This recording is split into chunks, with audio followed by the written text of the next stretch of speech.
Good morning everyone. Geography ई content class में एक बार फिर सभी का स्वागत। आज हम प्रैक्टिकल ज्योग्राफी का एक टॉपिक पढ़ेंगे। एज यू कैन सी, आज हम अध्ययन करेंगे कार्टोग्राफिक सिंबल्स का, कार्टोग्राफिक संकेत। मानचित्र पर भिन्न भिन्न भौतिक और सांस्कृतिक लक्षणों को भिन्न भिन्न प्रकार के संकेत तथा प्रतीकों की सहायता से दिखाया जाता है। इन संकेत तथा प्रतीकों को कार्टोग्राफिक संकेत कहा जाता है। यह कार्टोग्राफिक संकेत मापने के अनुसार नहीं बनाए जाते। देखिए, अगर आपने अपनी पाठ्य पुस्तकों में या वॉल मैप्स जो दीवारों पर टांगे हुए हैं उन मानचित्रों का अध्ययन किया हो या एटलस का अध्ययन किया हो, तो आप देखते होंगे उनमें विभिन्न प्रकार के संकेत या चिन्ह बने होते हैं। मानचित्र में सिवाय उन चीज़ों के जो कि लिखी हुई हैं, जैसे किसी शहर का नाम, फॉर एग्जांपल कंट्री का नाम, भारत के मानचित्र में इंडिया लिखा हुआ है, और अगर ये पॉलिटिकल राजनीतिक मानचित्र है तो राज्यों के नाम लिखे हुए हैं, या कैपिटल्स के नाम, राजधानियों के नाम लिखे हुए हैं, राज्य की राजधानियों के नाम। तो इन लिखे हुए नामों के अलावा किसी मानचित्र में जो भी चीज़ें होती हैं वो किसी न किसी प्रकार के चिन्ह या संकेत होते हैं। आपने देखा होगा हर एक मानचित्र में बैकग्राउंड में कोई ना कोई कलर होता है। जैसे अगर आप किसी अच्छे एटलस या अच्छे मानचित्र को देखेंगे तो समुद्र का रंग नीला होता है, तो वो नीला रंग भी हर जगह एक समान नहीं होता, कहीं पे गहरा होगा, कहीं पे हल्का होगा। उसी प्रकार जब हम किसी प्राकृतिक मानचित्र का अध्ययन करते हैं तो पहाड़ों को अलग रंग दिया होता है, मैदानी इलाकों का अलग रंग होता है। मानचित्र के अध्ययन में अगर हम पॉलिटिकल या राजनीतिक मानचित्र का अध्ययन कर रहे हैं या प्राकृतिक मानचित्र का अध्ययन कर रहे हैं तो बहुत सारे चिन्ह निशान हमें देखने को मिलते हैं। फॉर एग्ज़ाम्पल, नदी को नीली रेखा से दिखाया जाता है। इसी प्रकार शहरों के पास डॉट या बिंदु बनी होती है। अच्छा, आप आगे देखेंगे कि जितना बड़ा शहर, जैसे कोई देश की राजधानी है तो बहुत बड़ी बिंदु से दिखाया जाता है, राज्य की राजधानियों को उनसे छोटे बिंदु से। वैसे ही गाँवों की जगह डॉट डॉट दिखी होती है। इसी प्रकार आप कृषि मानचित्रों का अध्ययन करेंगे तो फसलों को विभिन्न प्रकार के संकेतों, चिन्हों से दिखाया जाता है।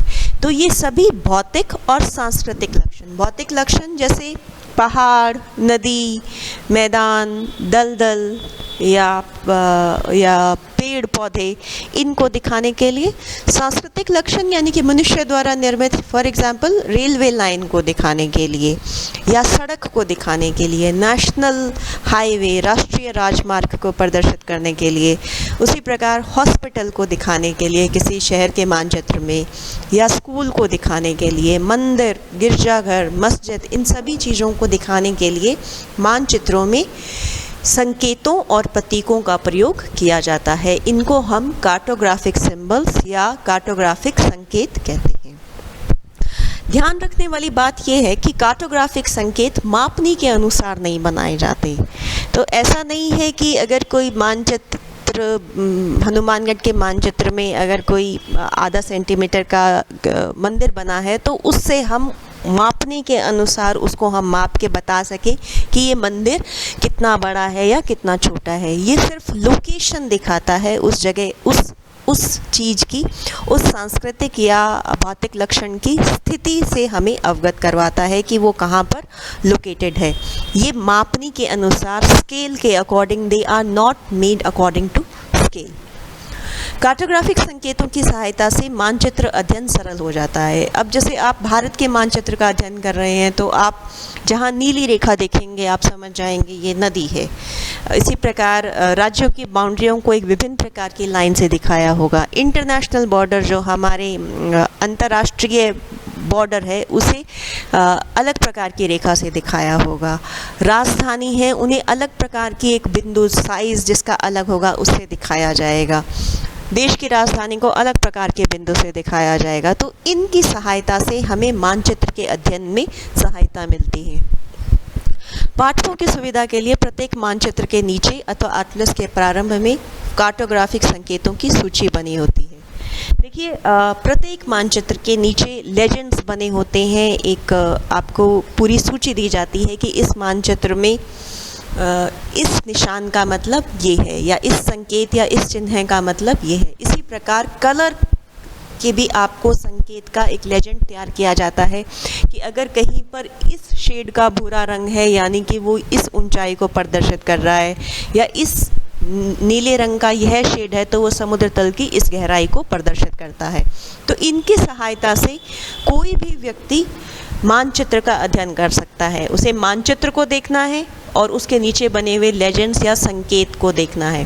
तो अगर संकेत, कोई एक संकेत आप देखते हैं तो आप लेजेंड में देखें ये संकेत क्या प्रदर्शित कर रहा है। अगर संकेत बताता है कि ये मंदिर है तो आप समझ जाएंगे कि उस लोकेशन पे मंदिर बना हुआ है। भिन्न भिन्न देशों के कार्टोग्राफिक संकेतों में भिन्नता पाई जाती है। तो जैसे भारत के जो मानचित्रों में, स्टैंडर्ड मानचित्रों में जो संकेत होते हैं वे सर्वे ऑफ इंडिया या सर्वेक्षण विभाग है जो भारत का, वो निर्धारित करता है कि इस संकेत का ये मतलब है, इस कलर का ये मतलब है। इसीलिए अगर हम किसी और देश के, वैसे इंटरनेशनल स्टैंडर्ड से एटलस और मानचित्र बनते हैं, उनके शुरुआत में या नीचे दिया होता है कि लेजेंड्स में कि किस संकेत का, किस चिन्ह का क्या मतलब है। लेकिन अगर किसी देश के मानचित्र का अध्ययन करना है तो उससे पहले उस देश के सर्वेक्षण विभाग द्वारा निश्चित किए गए कार्टोग्राफिक संकेत का ज्ञान होना परम आवश्यक है, कि हमें पता होना चाहिए कि वहाँ पर किस संकेत का क्या मतलब है। कार्टोग्राफिक सिंबल मुख्यतः 3 प्रकार के होते हैं। Types of cartographic symbol, cartographic संकेत के प्रकार मुख्यतः 3 प्रकार के कार्टोग्राफिक सिंबल होते हैं: point symbols, line symbols and area symbols. Point symbols यानी कि बिंदु संकेत। Cartographers use point symbols to show exactly where one thing is located on the map. Cartography शब्द है, इसको मतलब होता है मानचित्रण की कला। और कार्टोग्राफर यानी कि जो मानचित्र बनाते हैं वो बिंदु संकेतों का प्रयोग करते हैं जब उन्हें किसी एक वस्तु की लोकेशन, किसी पर्टिकुलर एक चीज़ की लोकेशन दिखानी हो, जैसे किसी स्कूल की लोकेशन या किसी अस्पताल की लोकेशन। तो बिंदु संकेतों का प्रयोग किया जाता है जब एग्जैक्टली किसी एक वस्तु की स्थिति या स्थान को मानचित्र में प्रदर्शित करना हो। The symbol is usually a dot और अ पिक्चर। बिंदु संकेतों में अक्सर जो सिंबल या संकेत होता है वो या तो बिंदु होती है या किसी प्रकार की फोटो या चित्र होता है। इसमें किस प्रकार की चीज़ें दिखाई जाती हैं? बिल्डिंग्स, जैसे स्कूल या मकान, हॉस्पिटल, इस प्रकार की चीज़ों को बिंदु संकेतों के द्वारा दिखाया जाता है। दूसरे प्रकार के संकेत होते हैं लाइन सिंबल्स या रेखीय संकेत। When a feature is long and in the shape of a line, cartographers use line symbols to represent these things. जब कोई जो फीचर दिखाना चाह रहे हैं, जो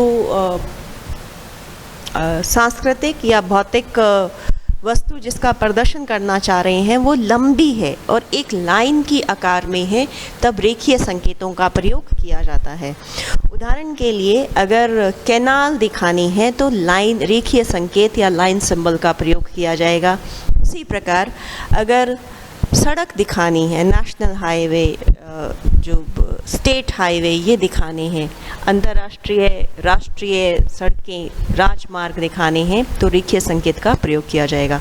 इसी प्रकार नदी को दिखाने के लिए जो लाइन ब्लू कलर की, नीले रंग की बनाई जाती है वह भी एक प्रकार का रेखीय संकेत है। तो किस प्रकार की चीज़ें दिखाई जाती हैं? रेलवेज, रेल मार्ग, सड़कें, पावर लाइंस और टेलीफोन की लाइनों का इन प्रकार के रेखीय संकेतों के द्वारा दिखाया जाता है। तीसरे प्रकार के सिंबल होते हैं एरिया सिंबल या क्षेत्रफलक संकेत। When something on a map is not a specific point but rather a whole area, a cartographer uses an area symbol. जब हमें जो मानचित्र में दिखाना है वो कोई एक बिंदु या एक पर्टिकुलर स्थान नहीं है, लेकिन एक विस्तृत एरिया है, एक विस्तृत क्षेत्रफल है, तो हम क्षेत्रफलक संकेतों का प्रयोग करते हैं। उदाहरण के लिए अगर हमें भारत में थार मरुस्थल दिखाना है तो क्योंकि एक विस्तृत एरिया है, एक विस्तृत क्षेत्रफल है, तो इसे हम किसी बिंदु की सहायता से भी नहीं दिखा सकते और रेखा की सहायता से भी नहीं दिखा सकते। तो इसमें इस प्रकार के सारे एरिया को या क्षेत्र को कोई एक कलर या उसका शेड दे दिया जाता है। जैसे हमें वन दिखाने हैं तो हम क्षेत्रफलक संकेत का प्रयोग करेंगे, रेगिस्तान दिखाना है या पहाड़ी क्षेत्र दिखाने हैं या ऐसी जगह दिखानी है जहाँ पर खेती की जाती है, तो इन्हें हम क्षेत्रफलक या एरिया सिंबल से प्रदर्शित करते हैं। क्या क्या चीज़ें इनसे दिखाई जा सकती है? कल्टीवेशन यानी कि खेती की जाने वाली भूमि, ऑर्चर्ड्स, विनयार्ड्स आदि इनसे दिखाए जा सकते हैं। मैंने आपकी सहूलियत के लिए एक बहुत छोटा सा मानचित्र मैप लिया है ताकि आप तीनों प्रकार के संकेतों को समझ सकें।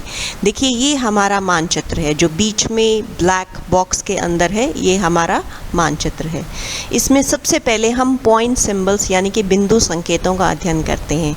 यहाँ पर यह एक सिंबल बना हुआ है, संकेत बना हुआ है, एक बिल्डिंग है और उसके ऊपर झंडा लगा हुआ है और येलो कलर की बिल्डिंग है। तो हम जब इस संकेत को नीचे दिए हुए लेजेंड्स या संकेत में देखते हैं तो ये यहाँ पर प्रदर्शित कर रहा है कि ये स्कूल है, यानी कि मानचित्र में जहाँ पर यह कार्टोग्राफिक सिंबल बना हुआ है, ये संकेत बना हुआ है, इस इलाके में, इस पूरे मानचित्र में यहाँ पर एक स्कूल है। ठीक है। इसी प्रकार हम ये प्लस का साइन देखते हैं, तो प्लस साइन जब हम सिंबल्स में देखते हैं तो यह एक हॉस्पिटल है, यहाँ कि इस एरिया में यहाँ पर एक हॉस्पिटल बना हुआ है। आगे लाइन सिंबल्स देखते हैं, तो ये ब्लैक कलर की लाइन है, ये दिखा रही है स्ट्रीट। तो इस मानचित्र में देखते हैं कि ये ब्लैक कलर की लाइन ऐसे जा रही है, ये वास्तव में क्या है? सड़क को प्रदर्शित कर रही है। ये ब्लैक कलर की लाइन भी किसको प्रदर्शित कर रही है? सड़क को। तो ये रेखीय संकेत हैं। इसी प्रकार this blue line is depicting river, ये नीली रेखा जो इस मानचित्र में जा रही है, ये किसको प्रदर्शित कर रही है? नदी को। और ये डबल क्रॉस्ड लाइंस, ये रेल रोड को यानी कि रेल लाइन को प्रदर्शित कर रही है। तो यहाँ पर ये सारा, ये जो इस बॉक्स से दिखाया हुआ है, ये है रेल लाइन। इसी प्रकार एरिया सिंबल्स हम देखते हैं कि जिस एरिया में ऐसा लाइट ग्रीन कलर बनाया हुआ है, ये पैच, ये सारा, ये वास्तव में फॉरेस्ट है, जंगल है। और दूसरा जहाँ पर ये लेवेंडर कलर बनाया हुआ है, ये है अर्बन एरिया, ये सारा, ये है शहरी इलाका। तो इन संकेतों की सहायता से हम मानचित्र का बहुत आसानी से अध्ययन कर सकते हैं। एक छोटे से मानचित्र में किसी इलाके की सभी चीज़ों को प्रदर्शित किया जा सकता है इन कार्टोग्राफिक सिंबल्स की सहायता से। आपकी जानकारी के लिए बता दूं, सर्वेक्षण विभाग भारत सर्वे ऑफ इंडिया ने standard set of conventional signs और सिंबल्स की सूची बना रखी है जो कि भारत के मानचित्रों में प्रयोग लिए जाते हैं। इसी प्रकार सर्वेक्षण विभाग ने 7 जो कॉमन रंग प्रयोग में लिए जाते हैं उनके बारे में बता रखा है कि इन रंगों का मानचित्र में क्या मतलब होता है। यानी कि ब्लैक काला रंग है, इसको सभी प्रकार के जो लिखना होता है मानचित्र में, किसी शहर का नाम, गाँव का नाम, राजधानी का नाम, वो सभी काले रंगों में लिखा जाता है। सभी प्रकार की abbreviations, for example DB is dak bungalow, PS is police station, PO is post office. नदी के जो किनारे होते हैं, इसी प्रकार खुले जो सूखे हुए नदी नाले हैं उनके नाम, पेड़ों के नाम, railway line, telephone telegraph line, सभी प्रकार के अक्षांश और देशांतर, सभी बाउंड्रीज, एनी रिटन एम्प्लीफिकेशन, जैसे कि कहीं पे किसी इलाके में अगर आपको लिखना है कि ओपन श्रब है, खुले झाड़ झंकाड़ का एरिया है, मीटर गॉज है, ये सभी काले रंगों में लिखा जाता है। ब्राउन भूरे रंग की लाइन, कॉन्टूर लाइंस या फॉर्म लाइंस जो डैश डैश करके दिखाई जाती हैं, उनके नंबरिंग देने में कि ये कॉन्टूर कितनी ऊंचाई को प्रदर्शित कर रहा है। सैंडी फीचर्स को जो रेतीले फीचर्स हैं उन्हें लोकेट करने के लिए, और बैरन रॉकी एरियाज़ जो कि पथरीले इलाके हैं जैसे हिल्स आदि या ड्यून्स आदि को भूरे रंग से दिखाया जाता है। नीला रंग, ब्लू कलर वाटर बॉडीज़ के लिए, पानी, नदी, नाले, पोखर, इन सब के लिए प्रयोग में लिया जाता है। हरे रंग का प्रयोग जंगलों के लिए लिया जाता है, ऑर्चर्ड्स के लिए लिया जाता है, स्क्रब्स, झाड़ झंकाड़, इन सब के लिए हरे रंग का प्रयोग लिया जाता है।